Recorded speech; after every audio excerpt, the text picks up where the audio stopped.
नमस्कार साथियों, mister Pandey academy में फिर से आपका एक बार स्वागत है। साथियों, आज कुछ खास बिंदुओं को लेकर आप सबके समक्ष काफ़ी समय के बाद मैं रूबरू हो रहा हूं। साथियों, बिंदु बहुत ही इम्पॉर्टेंट है, इसलिए मुझे आना पड़ा। चूँकि बहुत दिन से मैं वीडियो नहीं बना रहा था, सरकार के रवैयों को देखते हुए कुछ भी कहना मुश्किल था। लेकिन विगत एक सप्ताह से जो सरकार का रवैया चल रहा है वह बहुत ही निराशाजनक है अभ्यर्थियों के लिए। मैं आप सबको एक एक बिंदु पर चर्चा करूंगा और साथ में ध्यान आकर्षित कराने का प्रयास भी करूंगा। मैं उन तमाम अभ्यर्थियों से आग्रह करूंगा कि वीडियो को ज़रूर देखें और यह वीडियो सीटेट पास और सीटेट जो अपीयरिंग कैंडिडेट है, जो इस बार एग्ज़ाम देना जाना चाहते हैं, या फिर स्टेट क्वालिफाई स्टूडेंट हैं, या फिर स्टेट की आने वाली परीक्षा के लिए तैयारी कर रहे हैं, उन सब के लिए है, क्योंकि पॉइंट ही कुछ खास है। देखिए साथियों, सरकार का एक विषय पेपर के माध्यम से बहुत ही चर्चित विषय बना हुआ है कि सरकार यूपी के तर्ज पर डबल एग्ज़ाम का प्रावधान के लिए जो नियमावली संशोधन करने का प्रयास में लगा हुआ है, यह आंशिक रूप से गलत नहीं कहा जा सकता है, क्योंकि सरकार को बहाली तो टालना ही है और किसी न किसी प्रक्रिया के माध्यम से ही वो टाल सकता है। अगर कागजी कार्रवाई के तहत टालेगा तो कुछ लंबा समय तक जाएगा। साथ ही साथ मैं आपको बताना चाहूँगा कि जो उसकी मंशा है, मेरा कहने का मतलब है कि सरकार की जो मंशा है हम अभ्यर्थियों के प्रति, वो साफ स्पष्ट किसी से छुपा नहीं है, स्पष्ट रूप से आपके और हमारे समक्ष दिखाई दे रहा है।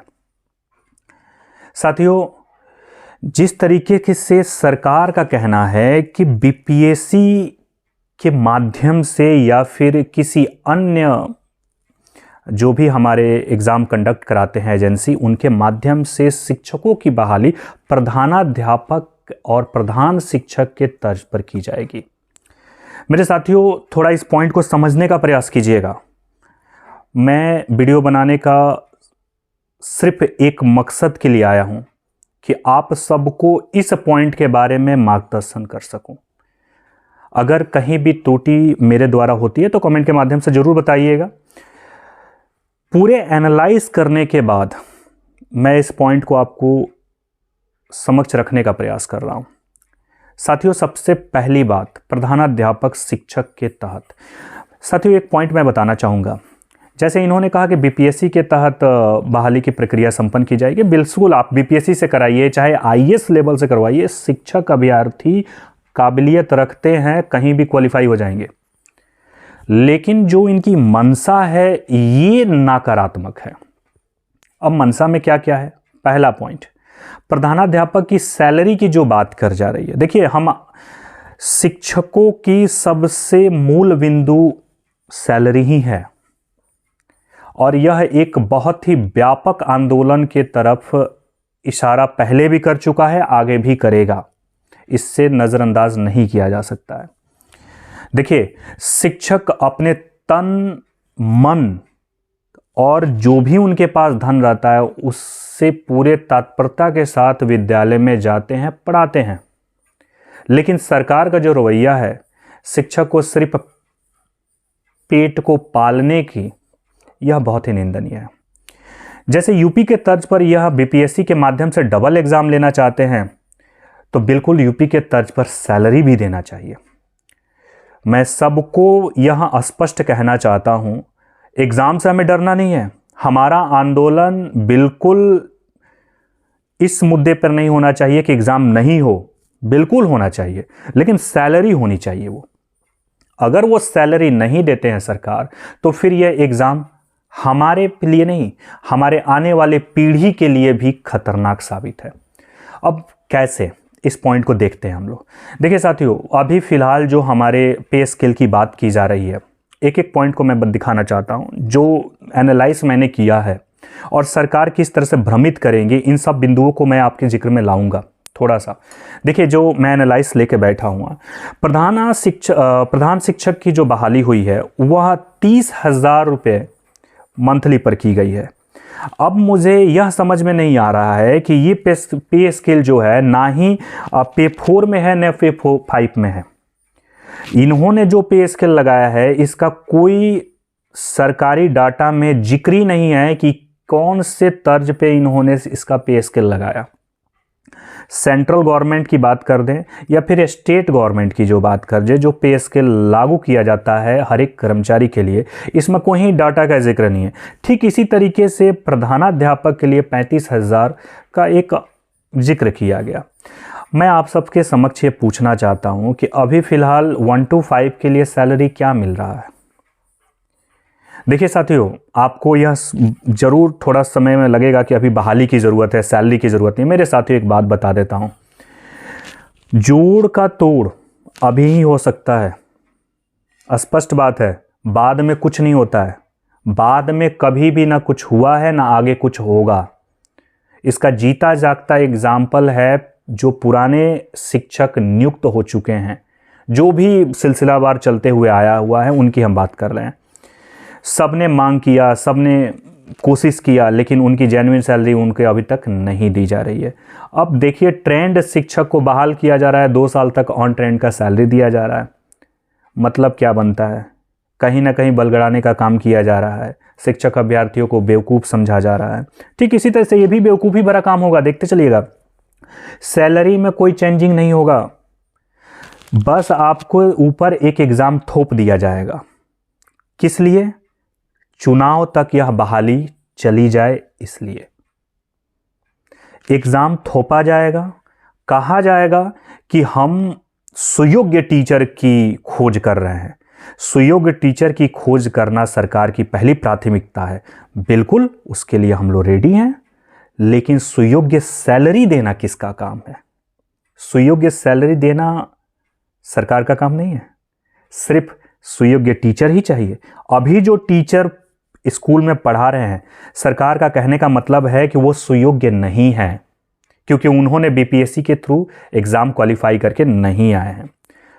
स्पष्ट तरीके से सरकार की यही मंशा है। अब सरकार यहाँ पर शिक्षक अभ्यर्थियों को ही आपस में लड़वाने का प्रयास करना चाहता है, और वो करेगा भी। मुझे जहाँ तक अनुमान है कि वो करेगा ही। भविष्य में चलकर आप एक दूसरे के लिए मरिएगा। आप कहिएगा हम बीपीएससी से आए हैं, वो कहेंगे कि नहीं हमें सरकार के नियमावली के अंतर्गत आए हैं।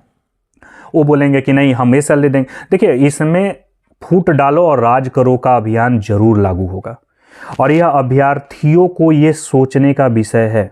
यह अभ्यर्थियों को सोचने का विषय है। इस विषय को नज़रअंदाज मत कीजिएगा। अभी जो पे स्केल 1 to 5 के लिए दिया जा रहा है 21,700 रुपये, मतलब जिस डाटा को मैंने एनालाइज किया उसकी बात कर रहा हूँ। जो पे स्केल आपका है पे थर्ड है। ये पे थर्ड जो होता है ना, हम आपको बता दे रहे हैं स्पष्ट तरीके से। आप सैनिक स्कूल वगैरह में जब जाइएगा ना, तो जो माली या चपरासी होते हैं ना, उनका पे थर्ड स्केल लगता है।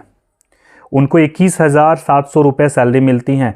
जो हमारे बिहार गवर्नमेंट में 1 to 5 जो टीचर पढ़ाते हैं उनकी सैलरी है। साथ ही साथ 6 से लेकर और 10 तक जो सैलरी बेसिक सैलरी रखी गई है 25,500 रुपये, यानी ये पे 4 का है। जितने भी इंटर पास आपको एलडीसी वाले जितने मिल जाएंगे, यह सब उनकी सैलरी है। एक शिक्षक को इस तर्ज पर बिहार में इज्जत दिया जाता है। साथ ही साथ 10+2 तक जो सैलरी मिलती है 2800, ठीक ना, थोड़ा सा इंक्रीमेंट के साथ। पे 5 में, पे 5 के नीचे कहा जाता है ना कि यह ग्रुप डी से बेहतर हैं,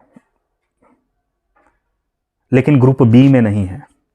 ग्रुप डी से बेहतर है, ग्रुप बी में नहीं है। कहने का मतलब है कि यह ग्रुप सी का फर्स्ट सेकंड थर्ड लेवल है।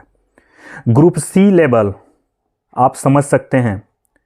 हमें भविष्य, आने वाले भविष्य का निर्माता समझा जाता है, और हमें ग्रुप सी के लेवल में रखा जाता है। अन्य राज्यों में देखा जाए, उत्तर प्रदेश हमारे पड़ोसी राज्य हैं, मध्य प्रदेश हैं, साथ ही साथ दिल्ली है, राजस्थान है। ये सारे इलाकों में शिक्षकों की शिक्षक के सम्मानजनक सैलरी के रूप में दिया जाता है। तो उन्हें डबल एग्जाम का कोई अफसोस नहीं है, लेकिन यह हमारे दिल में चुभेगा कि हमारे साथ भेदभाव अपनाया जा रहा है। एक ही भारत के राज्य में हमारे साथ भेदभाव अपनाया जा रहा है। तो यह हमारा दायित्व है कि सरकार को जगाना है। भगत सिंह ने सही कहा था, बहरों को सुनाने के लिए ना धमाके की ज़रूरत होती है। अभी आपको पता करना है कि कैसे धमाके की ज़रूरत है। मैं वायलेंस के ऊपर बिल्कुल नहीं बात कर रहा हूँ, मुझे वायलेंस बिल्कुल पसंद नहीं है। मैं कह रहा हूँ कि सरकार को जगाने के लिए वह बिंदु पर जोर दिया जाए जो सरकार तक पहुँचने में काम करे। कहीं भी आप वायलेंस वगैरह की बात सोचे तो एक शिक्षक की यह पहली गुण नहीं मानी जाती है, तो इसके ऊपर तो ध्यान ही नहीं देना है। साथ ही साथ मैं आपको बताना चाहूँगा कि जो ये बिंदु हम सबके समक्ष है, यह बहुत सोचनीय विषय है। आपको क्या लगता है कि आपकी बहाली बीपीएससी के थ्रू हो जाएगी और आपको वही चीज़ मिलेगा, सैलरी इंक्रीमेंट करके मिलेगा? मैं आपको स्पष्ट रूप से बता देना चाहता हूं कि जो सैलरी अभी शिक्षक को दी जा रही है वही सैलरी मिलेगी, इससे एक पैसा भी अधिक नहीं मिलेगा, इससे एक पैसा भी अधिक नहीं मिलेगा।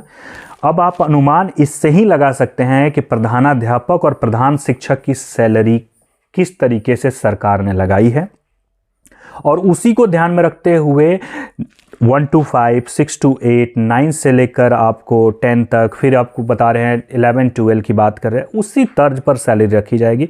तो मुझे इतना बताइए, 11, 12 के सैलरी 28,000 चाहिए ना? सेम वही प्रोसेस तो मैं कह रहा हूँ, 11, 12 का यहाँ पर 29,200 सैलरी है, तो कहाँ से सैलरी वो बढ़ाएगी? सरकार आने वाले समय में हम सब अभ्यर्थियों को आपस में लड़वाना चाहती है। यही मनसा पहला है, फूट डालो और राज करो। साथ ही साथ यह उनका कहना है कि शिक्षा बहुत बेहतर स्तर में जाएगा। तो मैं अभी भी पूरे बिहार वासियों को यह बताना चाहूँगा कि जो भी अभ्यर्थी सीटेट और बीटेट पास हैं ना, सुयोग्य हैं तभी वह हैं। अगर सुयोग्य नहीं रहते तो सीटेट और बीटेट पास ही नहीं हो पाते। एक शिक्षक बनने की काबिलियत वही ला सकता है जो इन पात्रता को हासिल कर पाता है। अन्यथा रोड चलते पहले शिक्षा मित्र की तरह बहाली हो जाती थी। अब सरकार को शिक्षा मित्र की जो बहाली है वो बहुत ही लाभदायक समझ में आती है। वो लगता है कि अच्छा हाँ, वो सुयोग्य टीचर थे, लेकिन आप सीटेट और बीटेट पास है तो आप सुयोग्य टीचर नहीं हैं। आपको डबल पात्रता देना है, सैलरी उतना ही लेना है। इस विषय को मैं आप सबके समक्ष रखने का प्रयास कर रहा हूं। अगर थोड़ा भी ध्यान आकर्षित हो तो 13 तारीख का जो महा आंदोलन आयोजित किया जा रहा है, इसमें सब कोई भाग लीजिए। बिल्कुल ये मत सोचिए कि पड़ोसी भाग लेगा तो हम नहीं लेंगे। देखिए साथियों, मैं आपको स्पष्ट बताता हूं, ज़रूरत आपकी है तो खाना भी आप ही को खोजना पड़ेगा, आपको कोई ला के नहीं देगा। साथ ही साथ मैं एक चीज़ आपको कहना चाहूँगा, एस्टेट बीटेट जो भी हो, सबको नज़रअंदाज करके उन अभ्यर्थियों के भविष्य के बारे में सोचिए जो आने वाले हमारी पीढ़ी हैं। बहुत सारे ऐसे विद्यालय हैं जहाँ पर शिक्षक तक नहीं है और हर साल 10,000, 20,000, लाखों की संख्या में लड़के 10th क्वालिफाई कर रहे हैं। उनका भविष्य कहाँ जाएगा? ये कहते हैं कि हम बहुत अच्छा राज्य बनाएंगे, 3 महीने के अंदर हम टॉप 5 में आ जाएंगे। कहाँ से आएंगे भाई टॉप 5 में? जिस राज्य में शिक्षा का स्तर इतना गिरा हुआ हो, वह राज्य विकसित कैसे होगा? जहाँ शिक्षा ही ना हो वह राज्य कैसा? वह राज्य तो पशु के समान है। और यह राजनेताओं का एक धर्म है, कर्म है कि जितना ज़्यादा जनता को बलगड़ाने का प्रयास किया जाए उतना ही हमारा सिक्का जो है वो चमकेगा। सब कुछ आपके समक्ष है। आज मूल बिंदु इसी को लेकर मैं आपके सामने आने का प्रयास किया। साथियों, मैं आपको बताना चाहूँगा, ये टाइम पास के लिए मैंने वीडियो नहीं बनाया, ये मेरी अंदर का दिल का एक भाव था जो मैं आप सबके समक्ष व्यक्त करना चाहता था। आगे आपकी मर्जी। जय हिंद।